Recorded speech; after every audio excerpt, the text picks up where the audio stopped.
Neste vídeo, o Dr. Alan Landecker apresenta a técnica de rinoplastia aberta estruturada que utiliza em rinoplastia primária e secundária. Para maior compreensão dessa técnica, é necessário que já se tenha assistido os outros vídeos do site.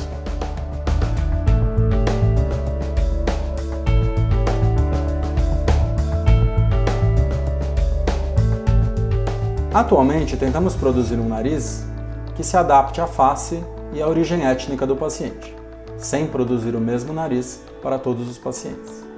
Para este fim, durante a consulta, realizamos um exame físico rigoroso, fotografias profissionais e estudos matemáticos das proporções do nariz e da face do paciente.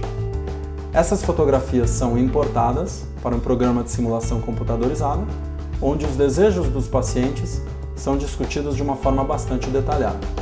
Inclusive, estes desenhos são levados à sala de cirurgia para servir como um guia para o cirurgião realizar a cirurgia. O objetivo é adaptar o nariz artesanalmente à face de cada paciente. A rinoplastia estruturada é realizada através da via aberta, onde a maioria das incisões é realizada por dentro do nariz. As incisões dentro de cada narina são conectadas através de uma pequena incisão na columela.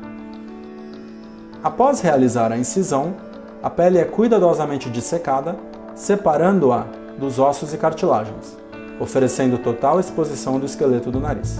Desta forma, é possível analisar o esqueleto detalhadamente e diagnosticar as alterações presentes precisamente. A primeira região a ser abordada é o dorso do nariz. Inicialmente, separamos as cartilagens triangulares de cada lado do septo, sempre preservando a mucosa que se encontra dentro do nariz. Quando a redução da altura do dorso é indicada, os 4 elementos que constituem o dorso, ossos nasais, septo e 2 cartilagens triangulares, são reduzidos individualmente. Esta técnica, chamada ressecção individualizada do dorso, é mais precisa e diminui os riscos de redução excessiva, especialmente em relação às cartilagens triangulares. Com a altura do dorso definida, correções funcionais como a septoplastia e a hipertrofia de corneto são realizados. Durante a septoplastia, o fragmento central do septo é retirado. Esta cartilagem servirá como fonte para a fabricação das vigas de sustentação usadas para fortalecer o esqueleto do nariz ao longo da cirurgia. Quando a cartilagem septal não é considerada suficiente para fabricar todas as vigas de sustentação, é necessário retirar a cartilagem das costelas ou das orelhas. Durante a retirada de cartilagem da costela, uma fina camada de pericôndrio é retirada de uma das faces da costela. Este material pode ser extremamente útil quando manobras de camuflagem são necessárias em pacientes com narizes de pele fina. Isto ajuda a evitar que irregularidades apareçam com o inevitável afinamento da pele que ocorre após muitos anos da cirurgia.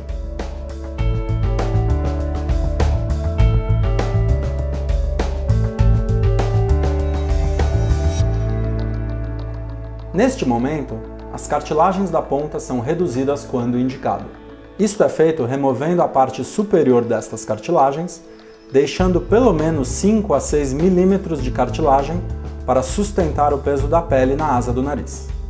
Esta manobra finaliza a redução do esqueleto do nariz e dá início às técnicas de estruturação das cartilagens remanescentes.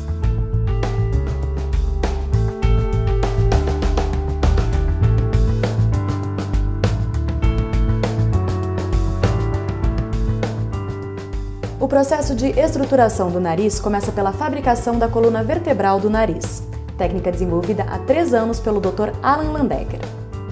A coluna vertebral tem como principal função servir de fundação estrutural para a construção de um nariz bonito, funcional e que não sofra distorção a longo prazo após a cirurgia.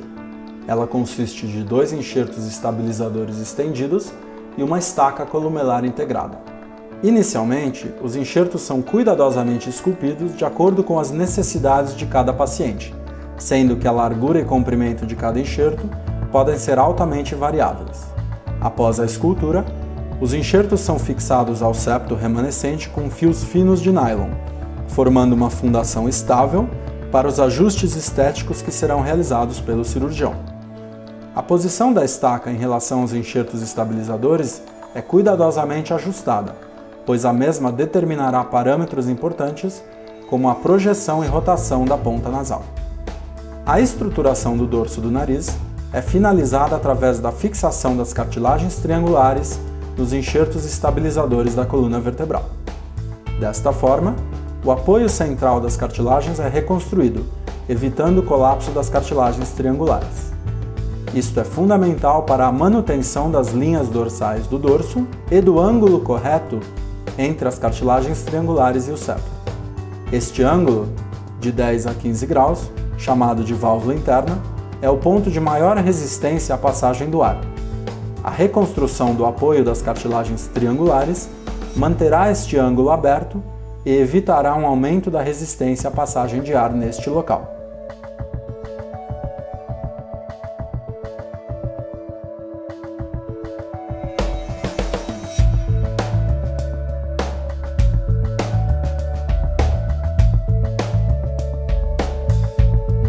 Com o dorso finalizado, manobras específicas de refinamento da ponta são realizadas. Estas incluem a aplicação de pontos de moldagem e enxertos, como por exemplo vigas de retificação quando indicado.